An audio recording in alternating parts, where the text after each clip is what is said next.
What's going on, guys? Welcome back to WWE 2K15. I almost just said MyCareer Mode because I've been playing the dog shit out of that. Oh my lord. But no, in this video, we're going to be talking about the recent patch that just dropped for 2K15. This is the first patch that the game is receiving on Xbox One and PS4. As of right now, it's only available on PS4, so the Xbox One users haven't gotten the update yet. They're saying it's coming out soon, but the PS4 update is available right now. So let's talk about what's in it. So 2K announced that there were about 190 improvements added in this patch. That's a lot of stuff, but they documented, you know, the biggest fixes and the major problems that were addressed, and here are some of them. Major fixes. They fixed the issue that could affect a player's save data and downloadable content. A lot of players had said that suddenly they turn on their game and their save data was not there anymore. Could you imagine if that happened to me? With as much time as I put into that career mode, I'd have been so pissed. But luckily that didn't happen to me, but unfortunately it did happen to a lot of people that had their save data just completely wiped. So that, by far, was the biggest issue that they went ahead and fixed. Another issue they fixed, which actually did happen to me, and just recently, today, there's an issue in MyCareer Mode where if you have a manager equipped and you try to go into certain situations like a special pay-per-view event or something like that, sometimes the game won't progress. It'll load a black screen and nothing will happen. It'll just stand there on the black screen and freeze. That happened to me for a while today, and it took me a long time to figure out how to fix it. If that's still happening to you and you're on Xbox One, you haven't gotten the update yet, unequip your manager and you should be good to go. Also, the DLC issues have been fixed for the most part. I know people had problems downloading the Hulk Hogan character pack and the Sting character pack, that kind of stuff. That stuff has been addressed and been fixed.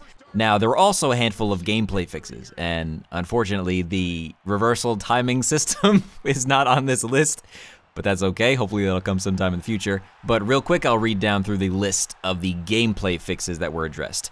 Improved gameplay presentation related to the performance of certain moves. So if certain moves just didn't seem to fit right, if players would teleport across the screen, some of that was fixed.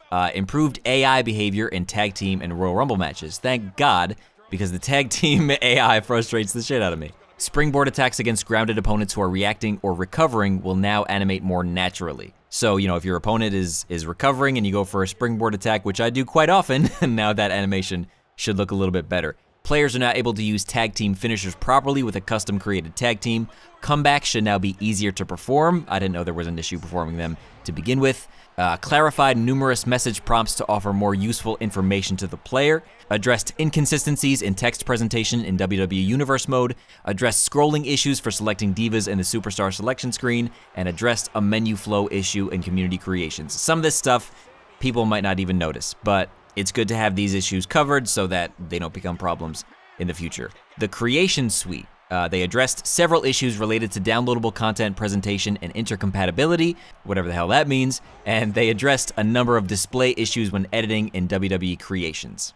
And finally, some visual presentation fixes. They reduced the occurrences of visual distortions that can occur during entrances featuring characters with long hair. Hasn't happened to me, so I can't really comment on that. And finally, characters who wear hats during entrances will no longer have two hats if you assign a hat in an alternate attire. So the double hat glitch, I guess if you want to call it that, has been fixed. So that's pretty much that. That's the first major patch for 2K15 on PS4 and Xbox One. Again, that's available right now on PS4. Xbox One is supposed to come sometime in the near future. They didn't give an exact date or an exact time, so I'd say just keep an eye out for that, and it should be in the fairly near future. There are a few notable things missing from this patch, like, for example, like I said before, the reversal timing and some of the aerial attack consistency or accuracy, I should say. As most of you know, if you've watched my videos, you know that's been a problem with me for quite a bit. But hopefully in the near future, some of that stuff will be addressed as well. So that's gonna do it for this video. Thank you guys, as always, for watching. Be sure to leave a like before you leave and subscribe right now for much more gaming entertainment and WWE 2K15. Follow me on Twitter @IamTheDank. And I'll see you soon.